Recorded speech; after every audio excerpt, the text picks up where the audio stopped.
Yeah, yeah. Good. Okay, so assalamu alaikum wa rahmatullahi wa barakatuh. It's very nice to be here. So that program that we just had, mashallah, was excellent. And once again, just wanted to thank Nicole and thank Ravi again for, it's so important, and oftentimes I feel that those programs may benefit not only the converts, but may benefit everyone. I teach a class on Wednesdays for mostly converts at ISBCC called Living Islam, where we go over a hadith and then we go over a surah from the Quran or a part of a surah. And although it's mostly converts, there are a few born Muslims who go, and they say they benefit from it just as much as the converts do. And in fact, because it's a discussion-based group, they say that they learn so much from the converts, and that's probably one of the beneficial things. So I think part of what's problematic about the events that are made for converts is that people who are born Muslim or who may have been Muslim or have knowledge, or they consider themselves to have knowledge, neglect those events because they believe they're only for converts. And that's problematic. And so we need to recognize that when the convert community has an event, that we all need to show up and show our support as if it's any other event. And in fact, that is what is sincere. That is what is sincere to Allah subhanahu wa ta'ala. For instance, when there is a big speaker or like a celebrity speaker, you see a lot of people, but then for another event, a regular event, you only see a few people. And for us as Muslims, if we are sincere, we have ikhlas for Allah subhanahu wa ta'ala, we have that love for Allah subhanahu wa ta'ala, we're going to take an opportunity to come to His house no matter who's there and who's speaking and who's not speaking. So that's an important point for us, just that I wanted to make very quickly. But alhamdulillah rabbil alameen, wa salatu wa salamu ala habibana Muhammad sallallahu alayhi wa sallam wa ala alihi wa sahbihi ajma'in. So we talked about yesterday in the khutbah, we talked about a topic which is called zeal. In the English language, zeal with humility. And so zeal is what you can call, maybe in the Arabic language, what you can call himma. It's like having enthusiasm, having energy, having passion when it comes to religion. And when people think about zeal, they think about, for instance, those Jehovah's Witnesses coming to your door, knocking on the door, and trying to convert you to their religion. This is what people think about in their mind when they think about zeal. But zeal, much like the word enthusiasm, if we look at this word enthusiasm and we break it down to its Latin roots, it's en, which means in, and then theos, enthusiasm, or theos, which is theology. Theos is God. It's to have passion about God. And in our society, being passionate about God can be a very dangerous thing, right? If it's not balanced, if it is extreme, right? If, and this is an important aspect of religious passion. So how can we have religious passion, right, while maintaining that balance? And if we look into the Quran, we find that Allah subhanahu wa ta'ala, He tells us first, He tells the Prophet Muhammad sallallahu alayhi wa sallam, Iqra. The first thing that Allah subhanahu wa ta'ala tells our beloved Prophet Muhammad sallallahu alayhi wa sallam is read. And so the first thing is knowledge. We have to have knowledge. And then if you look at the next ayahs revealed, Ya ayyuhal muddathir, Ya ayyuhal muzammil, what are you looking at? Qum, right? Get up. So here you find knowledge, action. Knowledge, action. آمنوا وعملوا الصالحات, right? Belief, action. Knowledge, action. And this is an important thing, is that zeal, right? This passion can never take place without knowledge. Yeah, and this is an important point. For instance, our sister Nicole was speaking about the men who approached her mother and her aunt after she had converted to Islam about there's no place, and of course it's right, like you said, it's a symptom of ignorance. And if we look, it's very simple. If we look into the life of the Prophet Muhammad ﷺ, you will find some very strange things. You will find, mashallah, that all of the Sahabi, they were converts to Islam. They were converts. They converted. The Rasul ﷺ had to deal with the Jahiliyyah, with the arrogance and ignorance of the Sahabi for 23 years. And this is an important point to make, and one specific example that comes to my mind is the man who came to the Prophet Muhammad ﷺ in an authentic hadith to give him a gift, which was a bottle of wine. A man came to the Prophet Muhammad ﷺ to gift him a bottle of wine. Well, he says, Ya Rasulullah, look, I bought you a gift. I brought you a nice gift. Some alcohol, some khamr. The Prophet Muhammad ﷺ, he said very simply, do you not know that khamr is haram? Like, do you not know that? He said, Ya Rasulullah, I don't know. I didn't know that. And then his servant said, why don't you sell it? He's telling his, hey, sell it. He said, don't you know the one who prohibited it is the one who also said you cannot sell it either? And so he said, okay, dump it. So, but the point here is that the Prophet Muhammad ﷺ, he was calm with the guy. He was very nice with him. He treated him well. He respected him. He did all these things. And he was well aware, and he was patient and tolerant and all of these things. So we find here, although the Prophet Muhammad ﷺ had zeal, he had religious passion, he had energy, he had enthusiasm, he also had knowledge. He had the highest of knowledge, and he had the best of character, khuluqun azim, right? And so, for us, then, we need to understand, okay, so we need to be passionate, but we also need to be knowledgeable, and we also need to have good character. And all of these, what they surround, as we talked about yesterday in the khutbah, all of these characteristics, they surround what we call the ubudiyyah of Allah subhanahu wa ta'ala, being a abd of Allah subhanahu wa ta'ala. And we talked a little bit yesterday about how in the Quran, Allah subhanahu wa ta'ala, when He talks about His abd, when He talks about His servants, He mentions in Surah Al-Isra, in Surah Al-Kahf, in Surah Maryam, He begins these surahs talking about His servants. He says, Subhan alladhi asra bi'abdi, Alhamdulillah alladhi anzala ala abdi, and then wadhkur abda. So you see in these surahs that Allah subhanahu wa ta'ala, He's talking about these miracles. So the first here, Subhanalladhi asra bi'abdi, right, that He ascended the Prophet Muhammad sallallahu alayhi wa sallam into the heavens. And why did He do this? Because the Prophet Muhammad sallallahu alayhi wa sallam is a abd. Na'am al-abd. He is the best of servants, and he got this miracle. And we find then, when the Prophet Muhammad ﷺ was given the miracle of the Quran, Allah subhanahu wa ta'ala also mentions that he was abd. Alhamdulillah, الذي أنزل على عبده, that he sent the Quran down to his abd. And then the abd, right, that is Zakaria.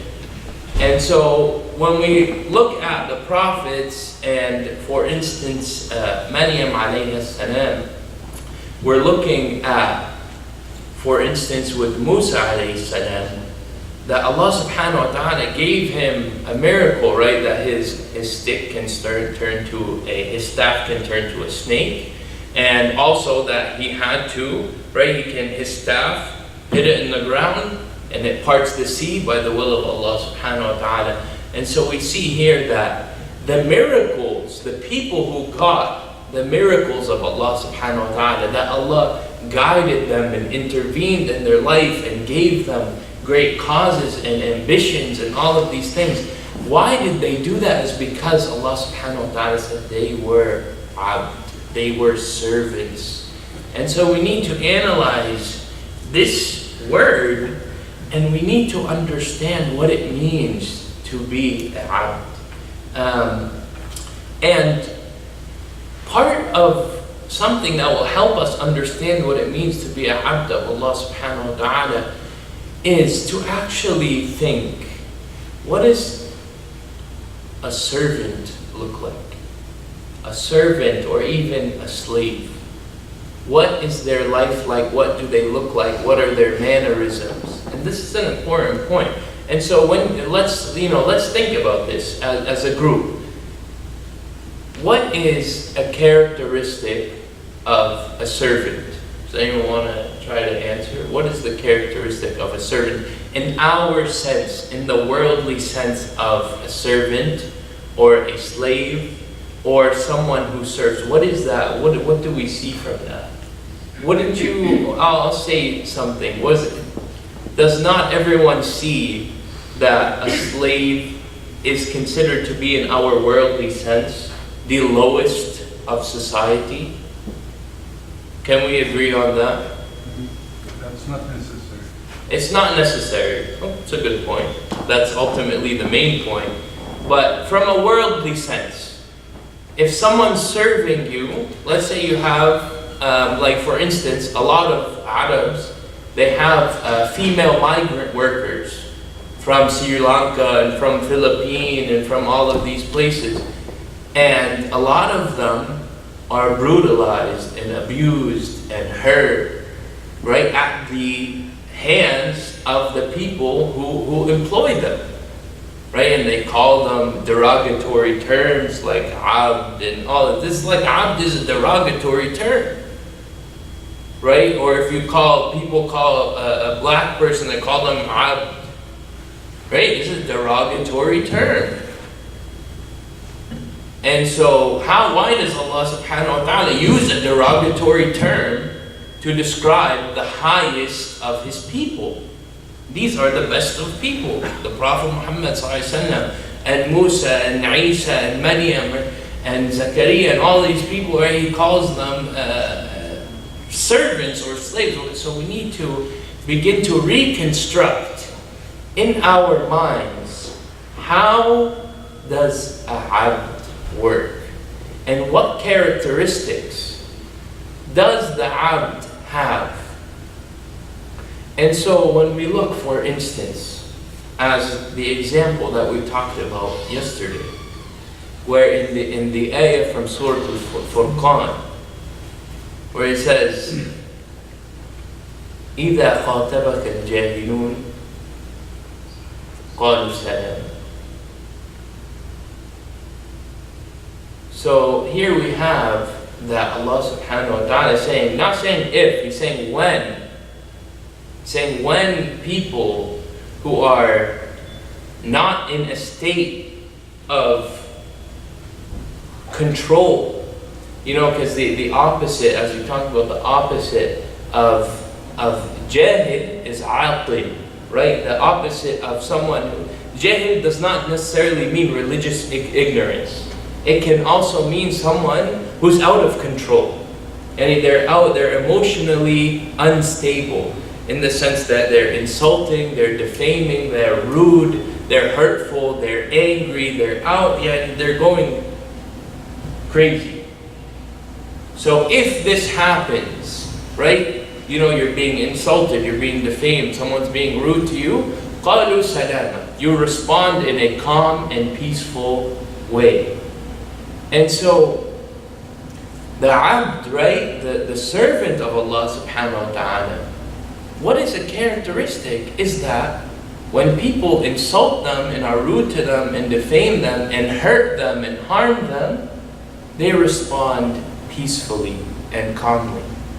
Now tell me, does someone who has an ego, is that how they respond? Is someone who considers themselves to be high, right, and honorable, how are they going to react when someone insults them? Can you tell me? Does anyone know?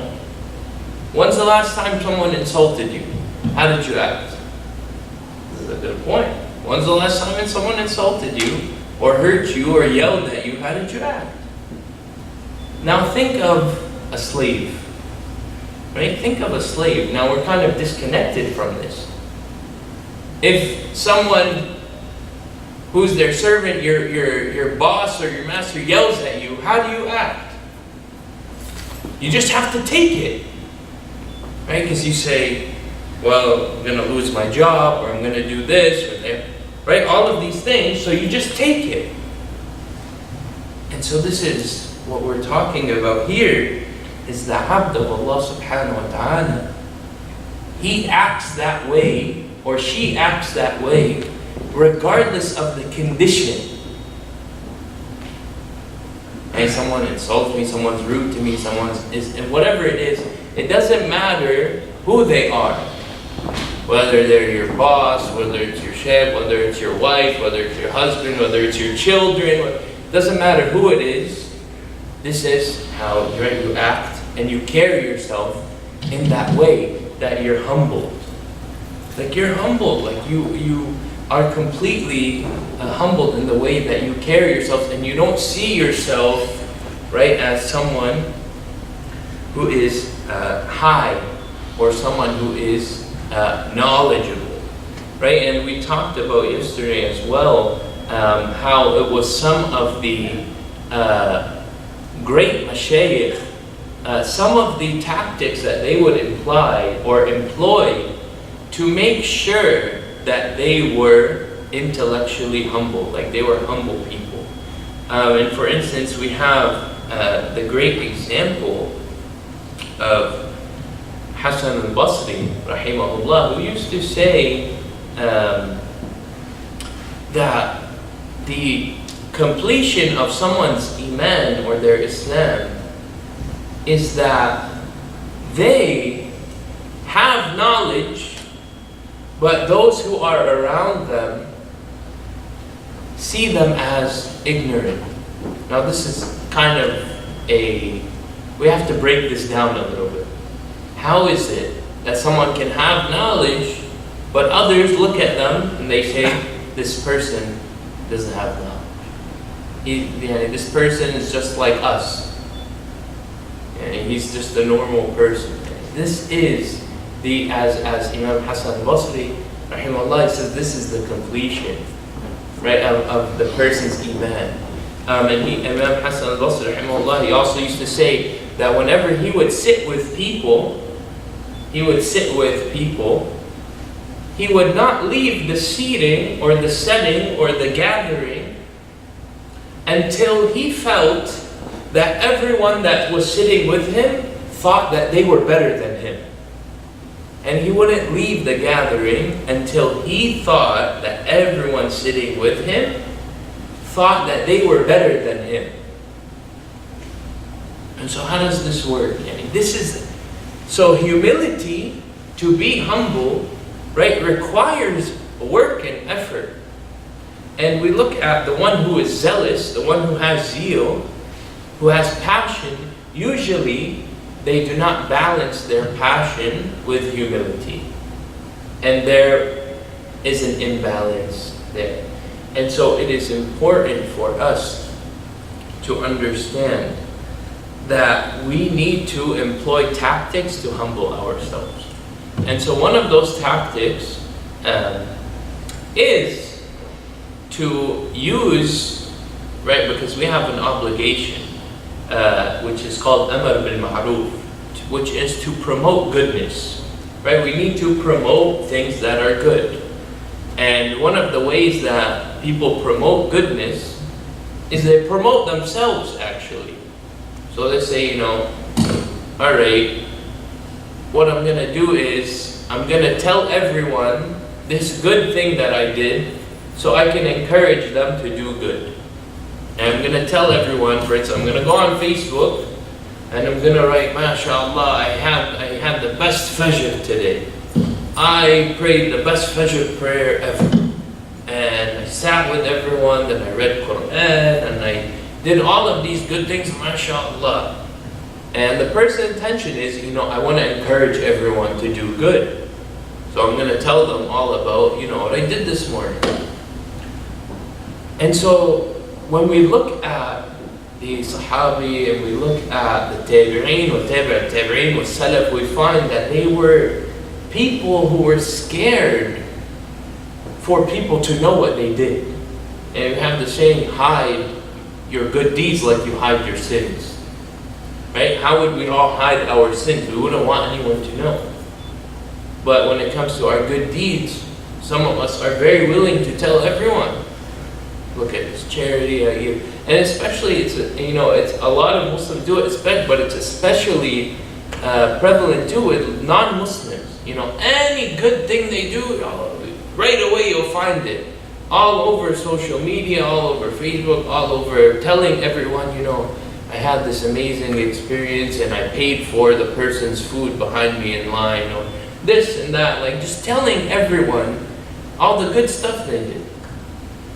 And so what we find is that the Muslims, the early Muslims, they used to be very scared for anyone to know the good that they did. Because if someone knew, then it could corrupt their niyyah. It could ruin their intention. And they did it between, it's between them and Allah. فَمَنْ كَانَ يَرْجُو لِقَاءَ رَبِّهِ فَلْيَعْمَلْ عَمَلًا صَالِحًا وَلَا يُشْرِكْ بِعِبَادَةِ رَبِّهِ أَحَدًا. Right? If all of our actions, this is the last ayah from Surah Al-Kahf, that whoever hopes to see Allah subhanahu wa ta'ala, to meet their Lord, to meet Allah and stand in front of Him, فَلْيَعْمَلْ عَمَلًا صَالِحًا. Let him do good deeds.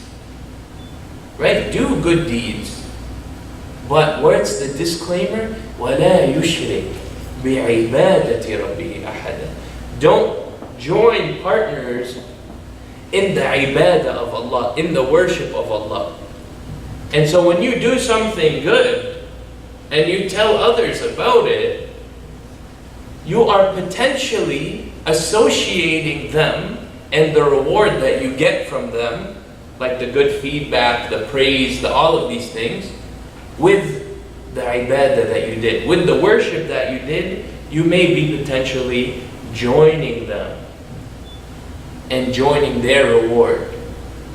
And so part of hiding our good deeds is to say and to know for a fact that I did this for Allah subhanahu wa ta'ala. Because no one else knows. No one knows. It's between you and Allah. Now, of course, Allah subhanahu wa ta'ala, He tells us, for instance, in the Quran, let's pray with this. He tells us in the Quran, right? Sirran wa alaniya. So it's like you do good in the open, or sirran wa jahra, like in open and in private. And so there are some deeds that you have to do openly, of course. But that's one of the tactics we should employ, is to keep a few acts, keep a few things, but just between you and Allah subhanahu wa ta'ala. That way you know for a fact, I have these deeds, I always do them, and nobody knows about them. And so I know for a fact that these cannot be open to riyah, open to, to making me feel more arrogant, or feel higher, or think higher of myself. And so that's an important thing to understand, is that zeal and humility, being passionate but being humble, requires that balance of private, Man khashiya ar-Rahman bil-ghayb, whoever fears Allah subhanahu wa ta'ala, or is in awe of God in private. And that Allah subhanahu wa ta'ala, God will show us there who we really are. And then so the other point that I wanted to make is, when it comes to being a abd of Allah subhanahu wa ta'ala, is to remember how we were in our childhood. You know, remember children. And when you look at a child, for instance, mashallah, a child is raw, a child is pure, a child is discovering, right? They don't see themselves as set in their knowledge. That's a problem. One of the problems is that when we grow older, we begin to believe that we know everything. That's it, I don't need to learn anymore. Oh, I lived a long life, mashallah, and I don't need to learn anything more, I'm done. MashaAllah, I know my religion, I know everything, done. This is incorrect. We need to return back to our childlike state, where we wanted to discover everything. Keep learning. As the Prophet Muhammad ﷺ, he said, knowledge is from the cradle of the child moving in the cradle to the grave, to the qabr, one-to-one. There's no finish here. And so part of the problem that we talked about yesterday is that knowledge, right? That the knowledge is to get close to Allah subhanahu wa ta'ala. Knowledge is not to refute, knowledge is not to argue, knowledge is not to win arguments and say, you know, you're wrong, I'm right, etc. and so forth. Knowledge is just to get close to Allah subhanahu wa ta'ala and to know how to get close to Allah subhanahu wa ta'ala. And so keeping that childlike state of discovery, right? And that we talked about as well, is that the problem with the Christians and Jews is that اختلفوا من بعد ما جاءتهم العلم. And they got the knowledge, and then that's when the problem started. And so part of that is, for us, is that say we're doing something wrong, or maybe something we're ignorant to, and then the knowledge comes to us. How do you act when the knowledge comes? Do you have the humility to accept that knowledge and adapt that knowledge and add it to your character and to yourself? That requires humility. If you're already saying, well, I know everything, how can you ever adopt something new? There needs to be an understanding that I do not know. And this was a point that we made yesterday, is that Imam al-Shafi'i rahimahullah, students of knowledge would come to him and they say, we want to learn hadith. And then Imam al-Shafi'i rahimahullah, he said, I'm scared. He said, I'm scared to teach you hadith. And these are Arabs, these are Arab people.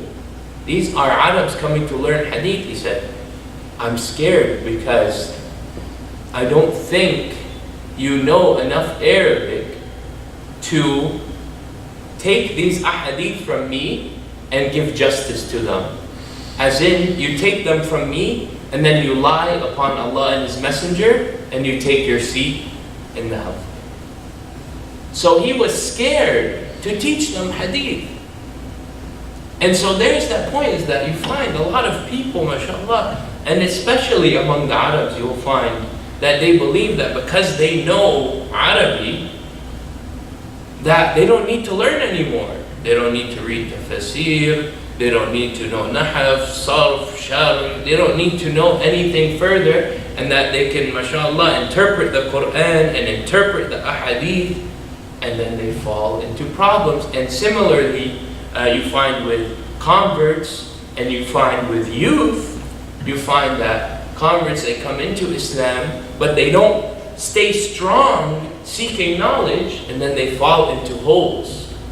And then you find with the youth, they learn a lot, mashallah, and then they want to fight with this scholar and argue with this scholar, and then this elder, mashallah, this sheikh, you want to fight with them and tell them they're wrong and they're not following it. And then all of these problems, right, that come into hand, Because there is not intellectual humility. There is not humility in knowledge and the way that we understand. And one of the examples that I spoke about is the conditions of the fatawa.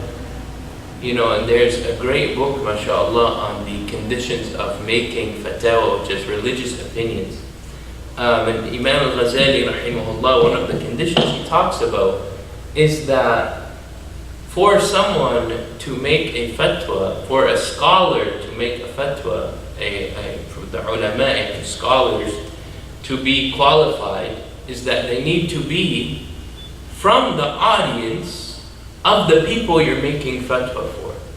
So if I want to make a fatwa for someone, or a scholar wants to make a fatwa for someone, they're not qualified to do it unless they are in that community, living with them, understands their problems, understands their struggles, their issues, their circumstances, everything, and then you can make them. And so the problem sometimes we find is that you have people coming from, for instance, Saudi, and they want to apply the fatwa of Saudi to American Muslims. And then you have American Muslims that want to go over to Saudi, and they want to go over to Saudi and teach them Islam the way that they understand it here. But they're different cultures. And the cultures, there's an axiom that says the culture is muhkam. Yani the culture has authority.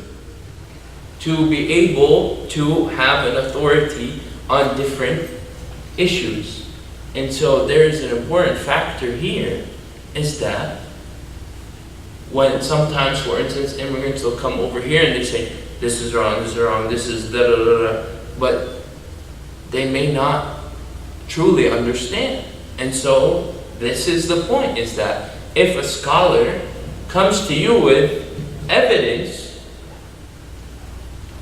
then how do you act? Secondly, if you understand your Islam in a certain way and someone understands it in a different way, do you automatically just say they're wrong, or do you think about it? Do you analyze? Are you critical?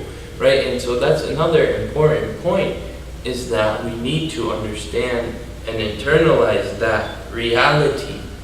And the other last point that we need to make is that a way to practice our humility is one, to sit with scholars. So whenever you get a chance, mashallah, we have a growing amount of scholars in this community. Although we have lost a few, we do have more and more of them.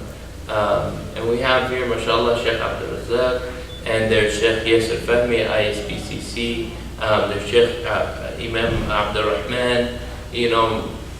My father is here from time to time, and there's Sheikh Khalid in Quincy, mashallah. There are, even though we lost our Sheikh Abdul Saud from ISB recently, did I say his name correctly? Saud, yeah. Yeah, they did his farewell party, or farewell gathering Friday. I think most people know him as Sheikh Sayyid. Sheikh Sayyid? Oh, okay. Okay, so, mashallah, he's leaving to where? Egypt. To Egypt, mashallah. So, one of the things to help humble ourselves is to sit with our scholars, to sit with them and learn from them. The other thing is, if our parents are still here, to sit with our parents and see how patient am I with my parents. To the point where Allah subhanahu wa ta'ala tells us, right? Don't even say uff. Don't even say, these things. And Allah subhanahu wa ta'ala, says بالوالدين إحسانا, like just the best when it comes to everything. Always the best for your parents. The best action. Obviously, you don't have to agree with them all the time, but always the best in every aspect of it. So sitting with scholars, sitting with parents, sitting with elders. See how you are with your elders.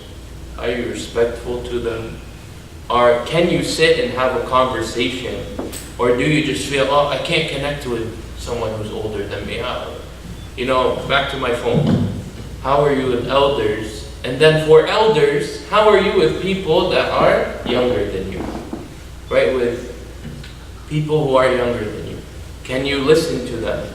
Can you take knowledge from them? Right? If our elder, say a teenager comes to me 18 years old, can I listen to this 18-year-old while I'm, older than them and listen to what they have to say? If I'm struggling with that and I'm just like, oh, what is this teenager talking to me about? I don't even care. That's a problem. Can I listen to someone who's younger than me? Then the fourth thing is sitting with children, like children, 10, 5, 2. How much patience, how much humility do I have talking to a child? And Allah subhanahu wa ta'ala, He tells us, وَاللَّهُ أَخْرَجَكُم مِّن بُطُونِ أُمَّهَاتِكُمْ لَا تَعْلَمُونَ شَيْئًا وَجَعَلَ لَكُمُ السَّمْعَ وَالْأَبْصَارَ وَالْأَفْئِدَةَ لَعَلَّكُمْ تَشْكُرُونَ. That Allah subhanahu wa ta'ala is saying that you came out of the wombs of your mother not knowing anything. Imagine going back to that state of coming out of the womb of your mother not knowing anything. At the mind that you have now, apply that mentality, that child mentality, that moment when you knew nothing. Take that now and apply it to the way you learn. I guarantee you, you will learn much more than you're learning now. Because our discovery, it constricts because we believe that we know. We need to remove that we know out of our minds completely, and you will find the dynamic of your learning, the way that you learn will change fundamentally. Every single little thing will be this huge piece of knowledge. Every interaction with someone, every word they say, everything's like discovering a new world. Every little thing. And so we need to change the dynamic of the way that we learn to be humble, right? To be a abd of Allah subhanahu wa ta'ala. And that's how Musa alayhi salam, when he was with Al-Khidr, right, in Surah Al-Kahf, that was kind of one of the things that we look at in his being a servant of Allah subhanahu wa ta'ala, and then meeting a servant of Allah subhanahu wa ta'ala. As Allah says that he saw, right, wajada, like it was displayed, his abd, right? And so Al-Khidr was a abd of Allah subhanahu wa ta'ala. And so he knew that knowledge that Musa didn't know, right? And he was abd. And so the key, right, once again, just to wrap up, the key to knowledge and the key to attaining the knowledge of the Quran specifically even, is to humble yourself to become a abd. Just as the Prophet Muhammad received the Quran as a abd, we need to receive the Quran from him as a abd. So the more we're able to come back to this real base point of humility and servitude and knowledge at the same time. And more knowledge, more humility. More knowledge, more humility. More knowledge, more humility. That will allow us to reach a state of character that non-Muslims out there and Muslims in here will be amazed by. Really, when you work on your character and you increase your knowledge and your humility, and you really demonstrate that the more knowledge you have, the more humble you become, that is the beauty of Islam. That is when the beauty of Islam shines out of us. And so that, I will end with that, inshallah. Jazakumullahu khairan. I think we'll do just a couple minutes of Q&A, and then we'll move on, inshallah. So anyone have any questions or comments? Jazakallahu khair. Ready for dinner? It is the abd, the definition of abd. هذا العبد المملوك because if you go to the Arabic Yeah. dictionary, there are classifications of it. Classification. Okay, so there are abd, but ni'ma al-abdu. Mm. That means there is bi's al-abdu. Mm-hmm. Ni'ma al-abdu means it is the abd, even you own him, but you care for him. Mm-hmm. Allah subhanahu wa ta'ala cares for those chosen. So it's really, but there is no translation for it in English language per se. So it's really important to point Distinguish. that, yeah, distinguish what kind of abd. Yes, you're right. I don't even categorize the slaves or those servants in Saudi Arabia to the families, with their families, even the ignorant families, and unfortunate. Yeah. There are some of them, to treat people that way. It's inhumane. Yeah. I wouldn't even bring it to that position of Allah subhanahu wa ta'ala with the abd, the relationship with Yeah. those chosen abd. Yeah. Yeah, no, I agree with you. I wasn't doing that. I was simply just showing like how low, right, they may feel. And if you think about how low like someone would feel if they were in that position, that they were, being harassed and humiliated, and what I'm saying, that kind of lowness, that if, as a servant of Allah subhanahu wa ta'ala, if we can kind of capture that feeling of feeling very low, but at the same time, feeling good self-esteem too. Like, we don't want to have bad self-esteem.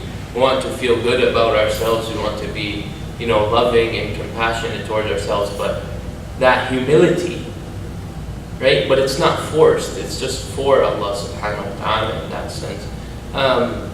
I don't know if that makes sense. I hope that makes sense. No, mashallah, you covered it, but Yeah. just it's Allahu Akbar. Maybe we can get into that next time. Inshallah. Take a look at it. Yeah. Any questions or comments? Yeah. One comment, Yeah. inshallah, as obviously children are on my mind. Yeah. As a parent, and this goes back to what you were saying earlier about attending convert events and seeking knowledge from the cradle to the grave.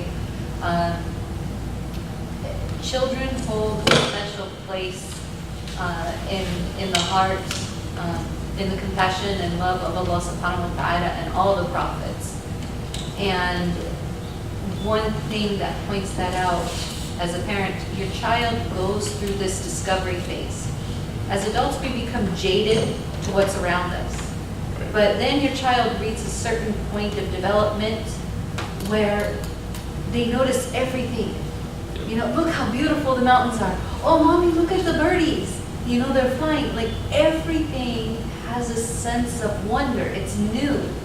And we need to capture that within ourselves. And sometimes going to events with converts can help with that as well, because in Islam, when someone comes to Islam, it says that, Allah subhanahu wa ta'ala tells us that they are like a newborn. All their sins have been washed away, and now they're in this stage of where they're learning, and they're going to reach that stage of development as well within their deen of this wonderment. Yeah. Of finding everything new. And so hopefully, inshallah, this is something that if you are born Muslim, go to a convert and capture that again, or try to capture it within yourself on your own. Just get that sense of wonderment again, because no matter where we are in our life, it's very important. Another topic maybe that will be picked up, I forgot to write about it. Thank you, sister, you brought it up. Yeah, over a Huh? Yeah, please write it down. Inshallah, in the future, how we answer the children, because they are new, and especially for the convert, the new converts, and they have children, how they relate that to their children. Also, the Muslim brothers who are grew-up Muslims too, they have to address our children. How can we relate to them with our Islam while we are Muslims? That's really a great topic. Jazakallah khair. Right. Right. Anything else? Right. May Allah subhanahu wa ta'ala reward you all for coming, inshallah, and enjoy the dinner and enjoy the good conversation and talk. And yes. And more one thing, please, if we just lost a good friend and a good brother last Thursday, rahmatullah. If we, maybe later on or now, to pray for brother Abdurrahman Najah, Allah yarham. Well, Sheikh, or maybe after Isha. Later on? No, it's okay. His name is Abdurrahman Najah. Abdurrahman Najah. And there's another one. Yes. الآخر. الآخر يوم الاثنين. He passed away on Monday. محمد. لا إله إلا الله. محمد رمضان. محمد رمضان. Yeah, محمد رمضان.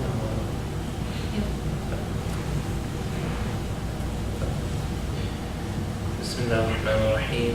الحمد لله رب العالمين والصلاة والسلام على سيدنا محمد وعلى آله وصحبه. اللهم ارحم موتانا عمر محمد رمضان وعبد الرحمن النجاح. اللهم ارحمهم، اللهم وسع قبرهم، اللهم اجعلهم من الصالحين، اللهم اجعلهم من الذين يشربون من يد الرسول صلى الله عليه وسلم من الكوثر. اللهم اغفر لهم ذنوبهم وكفر عنهم سيئاتهم واجعلهم من الصالحين الذين يرثون الجنات النعيم. يا أرحم الراحمين. Ya Allah, we ask you to bless the souls of Abdurrahman al-Najah and Umar Ramadan. We ask you to accept them into your gardens of righteousness. We ask you to bless them and forgive them and have mercy on their souls and purify their hearts and soften them as you purify the white cloth and the ice and the snow. Ya Allah, we ask you to make their graves spacious and a piece of your paradise. Ya Arhamar Rahimeen, we ask you to have mercy on all of the Muslims and all of those who are suffering and in need of your help and your aid. We ask you to guide us all and to grant us knowledge and wisdom. We ask you to allow us to stay on your straight path, Sirat al-Mustaqim, guide us closer to it and allow us to stay on it and protect us from the suggestions and whispers of shaitan. Allahumma salli ala Sayyidina Muhammad wa ala alihi wa sahbihi ajma'in.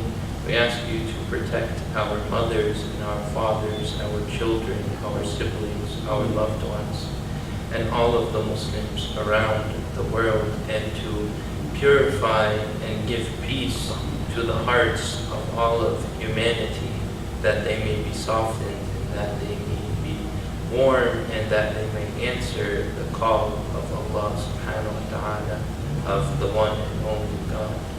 Allahumma salli ala sayyidina Muhammad. Subhana rabbika rabbil izzati amma yasifun wa salamun ala al-mursalin walhamdulillahi rabbil alamin. Jazakallah. Thank you guys all for coming. Enjoy your dinner. Assalamu alaikum. We have prayer first. We're going to pray Asha first.